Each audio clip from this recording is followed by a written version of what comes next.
So I'm Lorna Preslowski. I'm the new purchasing system specialist for Bowling Green State University.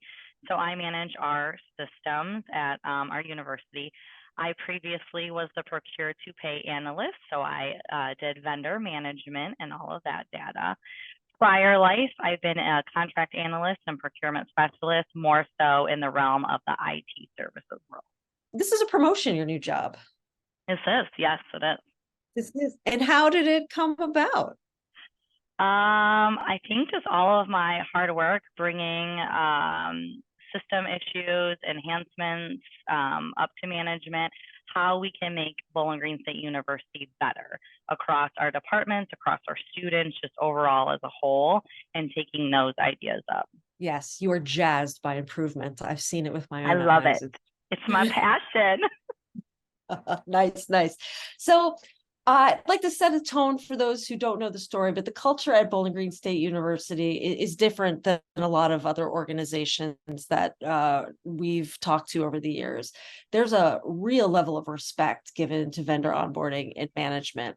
Even in the title you just said, procure to pay analyst is different. I'd like to hear a bit more about that culture. Did you help shape it? Did you come into it? Where do you think it's driven from?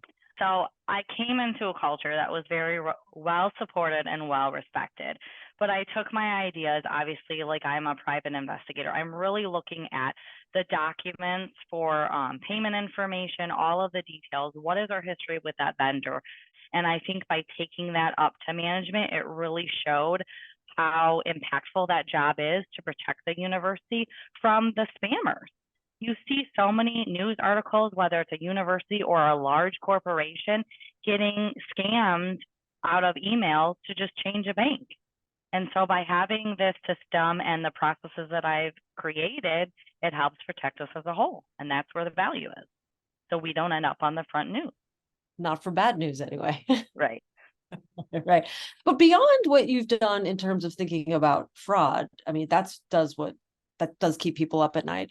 There was a lot of just organizational impacts you had on the process and about the efficiency of it and about I just felt like you were a great communicator with the organization as a whole. Like people knew where their vendors were. You were always thinking about the problems of your users and how PaymentWorks might help them solve it more. So I admire that Bowling Green empowered this position. But so whatever the culture is, you felt like you could do things. You felt like Yeah. you could have an impact. Yeah, and it's not just the system itself. I mean, we have, I created documents for the actual end user registering. So they kind of have a template of how they're supposed to fill out the form. So that supports the end user. I've got things for the department to help them as well. So it's not just the vendor management side, it's taking, what questions anyone has and streamlining it into a process for everyone. How did you end up at Bowling Green? What was the opportunity and what was interesting to you about going there? So I came from manufacturing and healthcare, so I'd never been with a university, so it was a new industry.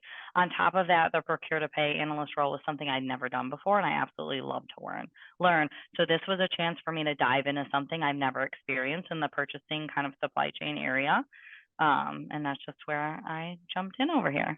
So you were a bit of an outsider as well when you did it. I was. I feel like that probably had an impact on how you approached the job. It could have been, yeah. So you called yourself an investigator earlier.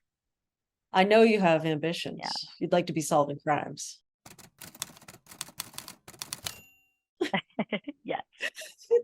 That must, like, uncovering how things are put together seems to really satisfy you professionally. Yeah. You're talking about someone who's taking an active rather than passive role. Like Yeah. everything you just talked about is not rote. You have to actively be searching. Right. So when we think about a skill set, like in a job description that someone might put out for somebody, it is starting to sound like an investigator. But all right, so if you were going to advise Bowling Green, they've already hired her on what they should look for in somebody. That mindset of being active seems important. Very detail oriented and thinking outside the box. Curious. Yeah. Curious, detail-oriented, active. Um, what else can we say about somebody who would be an exceptional procure-to-pay analyst? What other adjectives might apply? Precise. You have to be precise too on your data. And what's at stake if you're not? Not just fraud. Like what else? I mean, it could potentially be your job depending on where you work. Obviously, the loss of money financially for the organization you work. Not good. There's also compliance issues. You at BGSU, you have a lot of internal compliance Right. mandates to follow. Right. There's stuff that's not related to bank information that we do through the system as well. That's related to compliance from a state of Ohio aspect. So that's with our independent contractors. We're required to collect some additional paperwork. Yep. And we do all that through the process with PaymentWorks. So if you were giving advice right now to other folks sitting in the chair you used to sit in, who are working at organizations that perhaps aren't valuing the role the way Bowling Green has, what would you advise them to do to raise their profiles or to get the attention it deserves, whether that's in pay, in title, and responsibility and authority? Any advice? Well, I would try to do some spot checking across Google, see if there's any local companies or other industries that have had similar fraud recently. You could take those data points to management to show them how important this role really is. You could advocate for additional overhead if a body is needed. A system, obviously like PaymentWorks, to help support an individual if they're doing this on their own with no process in place, and trying to figure out a documented process to help protect their organization. What else are you proud to leave behind for the next person? Oh man, that's tough. I think I've just brought so much to the table through my process improvement and enhancements to make and streamline everything better. So I hope that that legacy kind of lives on, and that someone can make it their own too. I didn't know a lot about vendor management. I understood the problem that PaymentWorks solved, but I didn't understand the job.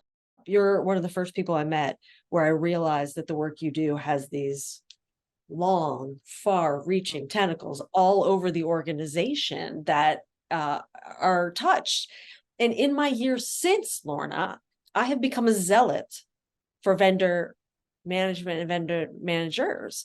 I do not think that the work that is being done there is held in the regard it should be held in at most organizations. I think way too often people think it's data entry, and you taught me that it wasn't. That it's like there's so much thought in every stroke of the key that goes in. When I describe you to people, I say Lorna can smell a problem 6 months before it happens. And so you were one of the inspirations for us to create a day called Oh, Vendor Management okay. Appreciation Day. So thank you for the inspo.